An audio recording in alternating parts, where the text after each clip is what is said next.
بسم اللہ الرحمن الرحیم۔ السلام علیکم۔ آپ کو آن لائن کلاسز میں خوش آمدید کہتے ہیں۔ امید ہے آپ سب خیر خیریت سے ہوں گے۔ جی بچوں، امید ہے آپ اپنی اسٹڈیز کو جاری کیے ہوں گے۔ شروع کرتے ہیں۔ مضمون ہے ہمارے پاس مطالعہ پاکستان، جماعت ہے ہمارے پاس 12ویں، باب ہے ہمارے پاس اول، اور ہمارا آج کا جو لیکچر ہے وہ ہے 4۔ تو بچوں سب سے پہلے دیکھیں گے گزشتہ سبق کا حوالہ کہ ہم نے کیا پڑھا تھا پریویس لیکچر میں۔ اس میں ہم نے برصغیر میں مسلمانوں کے جو ہے اقتدار کا قیام اور عروج پڑھا تھا، ٹھیک ہے، کہ اقتدار یعنی حکومت کا قیام کیسے ہوا، پھر وہ کہاں تک ترقی کرتا ہوا گیا۔ اسی طرح پھر ہم نے جنگ آزادی 1857 کے بارے میں پڑھا تھا، ٹھیک ہے نا، کہ یہ جنگ آزادی جو ہے وہ کیوں لڑی گئی تھی، ٹھیک ہے۔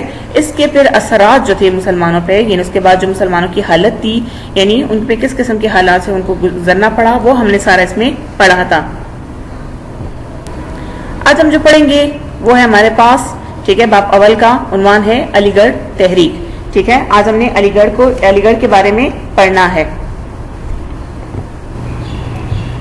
جی بچوں، سب سے پہلے ہم بات کریں گے سر سید احمد خان کی، ٹھیک ہے نا، ان کا تھوڑا سا تعارف دیکھیں گے کہ سر سید احمد خان جو ہے وہ 17 اکتوبر 1817 کو دلی کے ایک دیندار گھرانے میں پیدا ہوئے۔ آپ نے اپنی ابتدائی تعلیم جو ہے اپنے نانا خواجہ فرید الدین احمد خان سے حاصل کی۔ آپ کے نانا جو تھے وہ ایسٹ انڈیا کمپنی میں اس ٹائم ملازمت کرتے تھے، جبکہ آپ کے والد جو ہیں وہ بہت ہی درویش صفت انسان تھے۔ ابتدائی تعلیم میں آپ نے جو ہے قرآن مجید کا بھی پڑھا، یعنی مطالعہ کیا، عربی و فارسی زبان کو بھی آپ نے بھی پڑھا، اس کے علاوہ حساب، طب اور تاریخ میں مہارت حاصل کی۔ اگر ہم بات کریں ان کی ابتدائی ملازمت کے حوالے سے تو 1841 تا 1842 میں دامن پوری میں، 1842 سے لے کے 1846 تک فتح پور میں جو ہے وہ سرکاری خدمات سر انجام دیتے رہے۔ اسی طرح جو ہے بہت جلد محنت اور ایمانداری کی وجہ سے ترقی کرتے گئے۔ اسی طرح اگر ہم دیکھیں تو 1857 کی جنگ آزادی کے دوران انہوں نے کئی انگریز مردوں، عورتوں اور بچوں کی جانیں بچائیں۔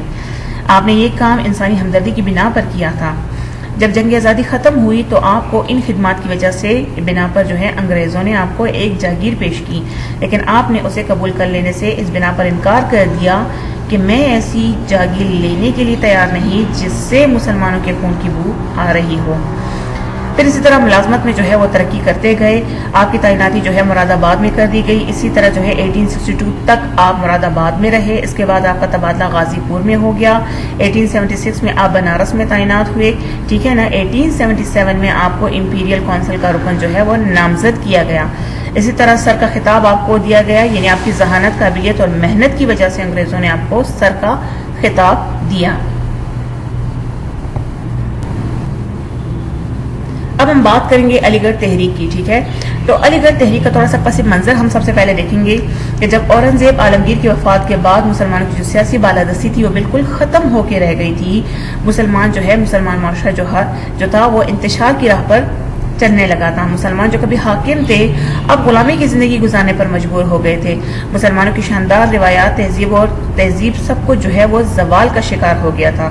اسی دور زوال میں برصغیر کے مسلمان رہنماؤں نے جہاں سیاسی، ملی اور اخلاقی بیداری کے لیے تحریکیں چلائی، وہاں ان کی ذہنی و فکری رہنمائی کے لیے تعلیم کے میدان میں بھی کئی تحریکوں کا انہوں نے آغاز کیا، جس کا بنیادی مقصد کیا تھا کہ مسلمانوں کو زیور تعلیم سے آراستہ کرنے کے علاوہ ان کی فکری اور ذہنی اصلاح بھی کی جائے تاکہ وہ اپنی عظیم روایات اور اقدار کا بہتر طور پر تحفظ کر سکیں، ٹھیک ہے۔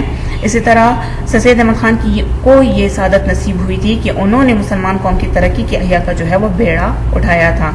ان کی خوش قسمتی تھی کہ انہیں اعلیٰ دماغ رکھنے والے ساتھی بھی مل گئے تھے جو اپنی اپنی جگہ پر ایک منفرد اور اعلیٰ مقام رکھتے تھے، ٹھیک ہے نا۔ اپنی اسی منفرد مقام کی وجہ سے وہ ایک تاریخ کا حصہ بن گئے تھے، جن میں سے مولانا شبلی نعمانی جو ایک ادیب تھے، مولانا الطاف حسین حالی ایک قومی شاعر بھی تھے، ایک ادیب بھی تھے۔ اسی طرح مولانا نذیر احمد ایک اصلاحی ناول نگار تھے، نواب محسن ملک ایک سپاہی رہنما تھے، اور مولانا ذکر اللہ جو ہے ایک منفرد ادیب تھے، ٹھیک ہے۔ اگر ہم سر سید احمد خان کی اسی طرح تعلیمی پہلو کو دیکھیں تو جو خاص طور پر علی گڑھ کا تعلیمی پہلو ہے، تو آپ نے انگریز حکومت سے براہ راست مذاکرات کر کے تعلیمی اداروں میں مذہبی آزادی، یہ بات یاد رکھیے گا، تعلیمی اداروں میں مذہبی آزادی اور ہر مذہب کا احترام کیے جانے کا اصول جو ہے وہ متعارف کروایا تھا۔ اسی طرح اگر ہم آگے بات کریں ٹھیک ہے نا کس کی علی گڑھ تحریک کے تعلیمی پہلو کی، تو سب سے پہلے جو ہے ہمارے پاس 1859 میں آتا ہے جب مراد آباد میں جو ہے 1859 میں اسکول قائم کیا گیا تھا، یعنی ایک اسکول کا سنگ بنیاد رکھا گیا تھا۔ اس وقت جو ہے یہاں پر اس قسم کا کوئی اسکول جو ہے موجود نہیں تھا، اور اسکول میں فارسی زبان میں بھی جو ہے وہ تعلیم دی جاتی تھی ٹھیک ہے۔ اس کے بعد جو ہے غازی پور میں جو ہے اسکول کا قیام کیا گیا، یعنی سر سید احمد خان کا جو تبادلہ تھا وہ غازی پور میں ہو گیا، اس لیے آپ نے 1863 میں ٹھیک ہے 1863 میں ایک مدرسہ قائم کیا۔ اسکول کے جو ہے سلیبس میں انگریزی زبان کو شامل کیا گیا تھا۔ اسکول میں اردو، فارسی، عربی اور سنسکرت کے مضامین بھی پڑھائے جاتے تھے۔ اسکول کا نام جو ہے وہ وکٹوریہ اسکول رکھا گیا تھا، بعد میں اس کو ہائی اسکول کا جو ہے وہ درجہ دے دیا گیا تھا ٹھیک ہے۔ اسی طرح سر سید احمد خان جو تھے وہ اپنے جو ان کا دورہ تھا انگلستان کا 1869 میں، یعنی آخر میں جو ہے سر سید احمد خان اپنے بیٹے کے ہمراہ انگلستان کے دورے پر گئے ٹھیک ہے۔ انگلستان میں مختلف قیام کے دوران آپ نے وہاں کے نظام تعلیم کا بغور مطالعہ کیا، اور اس مقصد کے لیے آپ نے خصوصی طور پر کیمبرج اور آکسفورڈ کی جو یونیورسٹیاں تھیں وہاں کا دورہ کیا، اور ان کے نظام تعلیم نے آپ کو بے حد متاثر کیا، یعنی بہت زیادہ انسپائر ہوئے وہاں سے ٹھیک ہے، اور اس نتیجے پر پہنچے کہ انگریزوں کے نظام تعلیم کی کامیابی کی ایک اہم وجہ ان کی تعلیمی اداروں کا جو ہے وہ ہونا ہے، یعنی تعلیمی ادارے جو ہیں اسی طرح کے جدید اس پہ علوم پہ قائم ہیں، اس لیے آپ نے اس طرز پہ جو ہے ہندوستان میں تعلیمی ادارے قائم کرنے کا فیصلہ کیا۔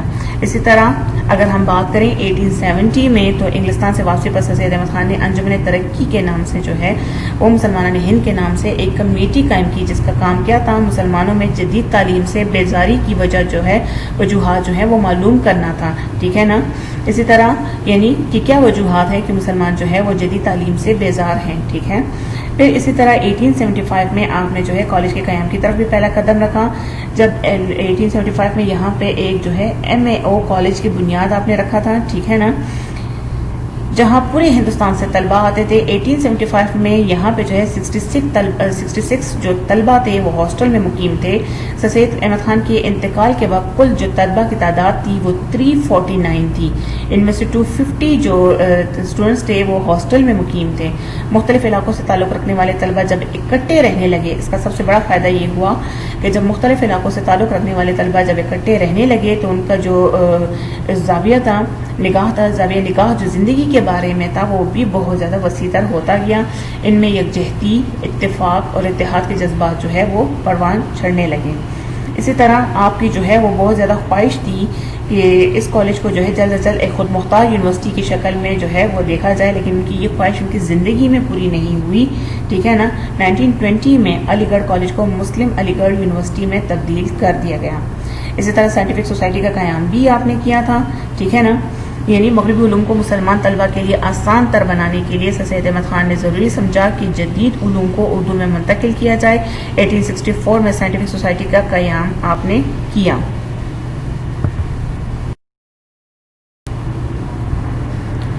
اب اگر ہم بات کریں کس کی، وہ ہے ہمارے پاس محمد ایجوکیشن کانفرنس 1886 کی۔ 1886 میں جب انٹرنیشنل کانگریس قائم ہوئی تھی، اس کا تقریباً 1 سال ہوا تھا، جو کہ ہندوؤں کی جماعت تھی۔ سر سید احمد خان نے کیا کہ all India Muslim league education conference کی بنیاد رکھی ٹھیک ہے۔ یہ ایجوکیشن کانفرنس ادبی اور علمی لحاظ سے بہت مؤثر ثابت ہوئی، بہت اہم کردار اس نے ادا کیا۔ اس کانفرنس نے دور دراز علاقوں میں پھیلے ہوئے مسلمانوں کو ایک پلیٹ فارم پر جمع ہونے کا موقع فراہم کیا۔ اس کانفرنس کے اجلاسوں میں مسلمانوں کی تعلیمی ضروریات کا جائزہ لیا جاتا تھا ٹھیک ہے، اور ان کے حل کے لیے راہیں نکالی جاتی تھی۔ وہ سمجھ آ رہی ہے نا ٹھیک ہے۔ اسی طرح پھر اگر دیکھیں علی گڑھ اور محمد ایجوکیشن کانفرنس نے مسلمانوں میں جدید تعلیم کے فروغ میں اہم کردار ادا کیا، اور یہ دونوں ادارے جو تھے وہ جلد ہی مسلمانوں کے تمام سماجی، ثقافتی اور سیاسی سرگرمیوں کا جو ہے وہ مرکز بن گئے تھے۔ محمد ایجوکیشن کانفرنس جو ہے ایک بالکل غیر سیاسی تنظیم تھی۔ علی گڑھ کالج سے کئی نامور مسلمان رہنماؤں نے یہاں سے تعلیم حاصل کی، جنہوں نے بعد میں تحریک پاکستان میں اہم کردار ادا کیا۔ تو امید ہے بچوں آپ کو سمجھ آ گئی ہوگی۔